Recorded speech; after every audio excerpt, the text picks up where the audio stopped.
আর মণিপুরের ইস্যুটা হলো যে দেখেন এখনো সেই মণিপুর জি, আমার আমাদের আমার হ্যাঁ।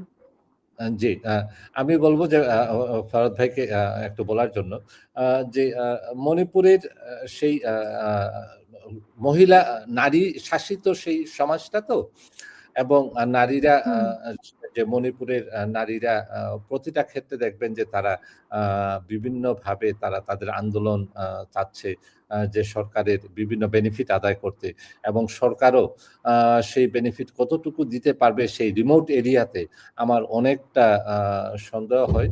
উইদাউট বাংলাদেশের সাপোর্ট এবং বাংলাদেশ যদি সেই যে যে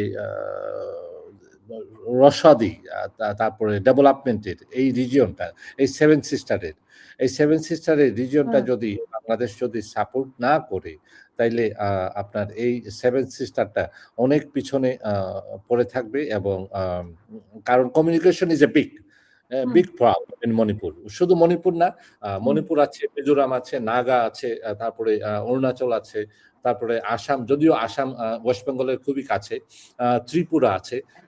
তবে এই অঞ্চলগুলা এখনো কম্পেয়ার টু মেইনল্যান্ড ইন্ডিয়ার মেইনল্যান্ড থেকে অনেক পশ্চাদে।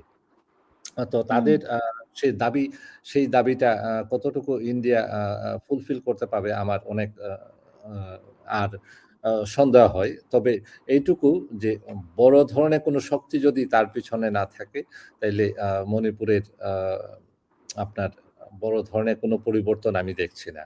আমার মনে হয় যে চায়না, আমেরিকা এবং রাশিয়া হুম।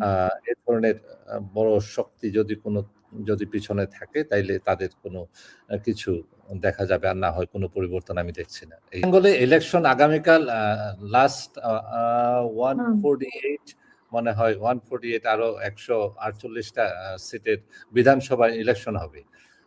অলরেডি ১৫২ টা বিধানসভার সিটে ইলেকশন হয়ে গেছে। আ আমার মনে হয় যে বিজেপি এবং তৃণমূলের যে দ্বন্দ্ব আ এবং কম্পিটিশন, সেই কম্পিটিশনে আমার যে দর্শক শ্রোতা এখানে আছেন বিভিন্ন প্রশ্ন করেছেন যে হুম, যে ওয়েস্ট বেঙ্গল ইলেকশন নিয়ে ২-১ টা কথা বলার জন্য। আমার মনে হয় সায়নী ঘোষ এবং মমতা ব্যানার্জী রাস্তায় নেমেছেন এবং অভিষেক বন্দ্যোপাধ্যায়ও দেখেছি আমি বেশ তোড়জোড় করে নেমেছেন। তার মানে আ আমি দেখতে পাচ্ছি যে বিজেপি একটা বড় ধরনের একটা গেইন করতে যাচ্ছে ওয়েস্ট বেঙ্গলে। এবং তৃণমূলের যতটুকু আশা ততটুকু আমার মনে হয় না যে ৪ তারিখের ফলাফলে ততটুকু তারা ইয়ে করতে পারবে। বিজেপি অনেক আগিয়ে আসবে। শুভেন্দু অধিকারী অনেক কনফিডেন্ট এই বছর। আম এবং যে আমাদের সবচেয়ে বড় যে কমেডিয়ান ছিলেন ওয়েস্ট বেঙ্গলের কেষ্টদা, আ কেষ্টদাকেও দেখতে পাচ্ছি না সেরকম যে আ গরম বাতাসা, তারপর আপনার উন্নয়ন রাস্তায় দাঁড়িয়ে আছে এরকম কোনো স্টেটমেন্ট। তবে আমার মনে হয় যে তৃণমূলে একটা ভাঙন আমি দেখতে পাচ্ছি যে তবে আ তৃণমূলই যাবে ক্ষমতায়। তবে খুব ভেরি কম্পিটিটিভ হবে। অনেক ধন্যবাদ।